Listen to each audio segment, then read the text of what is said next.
বক্তব্য এখন ব্যাপার হচ্ছে তৃণমূল নেত্রী বা তৃণমূল দল আদানি কাছে তাদের কৃতজ্ঞতা প্রকাশ করছে। তৃণমূল এখন আদানি প্রেমে বিভোর। আদানি প্রেমে তৃণমূল এতটাই বিভোর, যখন রাহুল গান্ধী আদানির বিরুদ্ধে কোনো অভিযোগ আনলো পার্লামেন্টে, লক্ষ্য করে দেখবেন তারপর থেকে তিতিবিরক্ত তৃণমূল, তারপর থেকে নানা অভিযোগ। ওনাদের অভিযোগ করার কি আছে? একদিকে আপনি বলছেন যে ইন্ডিয়া ব্লকের নেতৃত্ব দিব,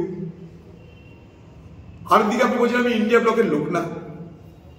কোন দিকে যাবে মানুষ?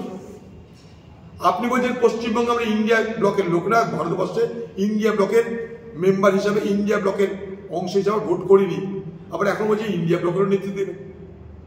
অনেক শখ হয়েছে দিদির, অনেক শখ হয়েছে। এখন তাকে ওই জাতীয় নেত্রী হতে হবে, সুযোগ পেলে কখনো প্রধানমন্ত্রীর দাবিদার করতে হবে।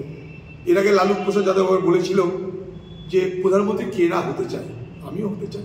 তো দিদির হওয়াতেও অপরাধ কিছু নেই, কিন্তু তার জন্য দিদি বা তৃণমূল আপনারা কংগ্রেসকে আপনারা টার্গেট করছেন কেন? আপনি কুয়োর ব্যাগ আকাশটাকে ততটা দেখে যতটা কুয়োর মুখ, তাই আপনি আকাশটাকে ততটা দেখছেন যতটা কুয়োর মুখ। অনেক কিছু স্বপ্ন দেখছেন, আপনার স্বপ্ন সফল হতে গেলে যা যা লাগে সেগুলো করুন, তাহলে হবে। আপনার দল রাষ্ট্রীয় দল ছিল, জাতীয়তাবাদী জাতীয় দল ছিল, সেই জাতীয় দল থেকে আঞ্চলিক দলে চলে এসেছে, সব রাজ্য খুইয়ে। পশ্চিমবঙ্গে কি ভোট হয় আপনি জানেন, আমরা সবাই জানি। পশ্চিমবঙ্গের মুখ্যমন্ত্রী মানেই ভারতবর্ষের প্রধানমন্ত্রী নয়। এই খোয়াব দেখান ছেড়ে দিলে ভালো।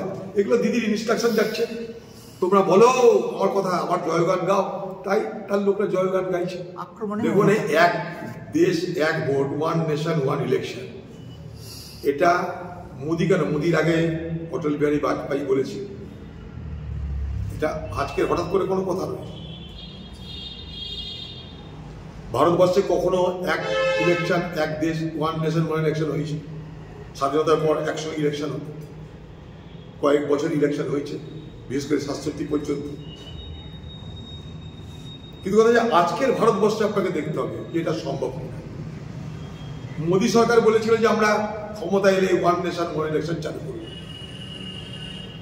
তার জন্য তারা যেহেতু ক্ষমতা এসছে, তারা বাধ্য এই বিলটা আনতে। আবার মোদী এও জানে যে এই বিল পার্লামেন্টে পাস করা সম্ভব না, তাই দেখবেন এই বিলটা আসার সঙ্গে সঙ্গে এটা কোনো সিলেক্ট কমিটি বা কোনো joint parliamentary committee, standing committee, কোথাও না কোথাও এটাকে রেফার করা হবে। কারণ মোদী নিজে জানে এই বিল পার্লামেন্টে পাস করা সম্ভব না।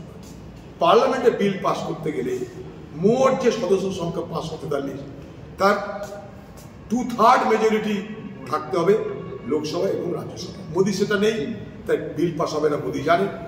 কিন্তু তাকে বলতে হবে যে তিনি যা বলেন তাই করেন, সেটার জন্য তাকে বিল পেশ করতে হচ্ছে। এটা চলে যাবে সিধা আলোচনা কমিটিতে চলে যাবে, গল্প এখানে শেষ হবে। ভারতবর্ষের মতো দেশে বলা তো অনেক কিছু সহজ, কিন্তু এই আইন পাশ করা অসম্ভব। যুক্তরাষ্ট্রীয় পরিকাঠামোয় বৈচিত্র্যপূর্ণ ভারতবর্ষে এই বিল পাশ করানো অসম্ভব তো অসম্ভব। কারণ এই বিল পাশ করাতে অন্তত অর্ধেক সংখ্যার রাজ্যের তাদের অনুমোদন লাগে। ভারতবর্ষের পার্লামেন্টের মোট 2/3 যারা মোট যে পার্লামেন্টের সদস্যদের সংখ্যা, তার 2/3 সমর্থন লাগতে হবে।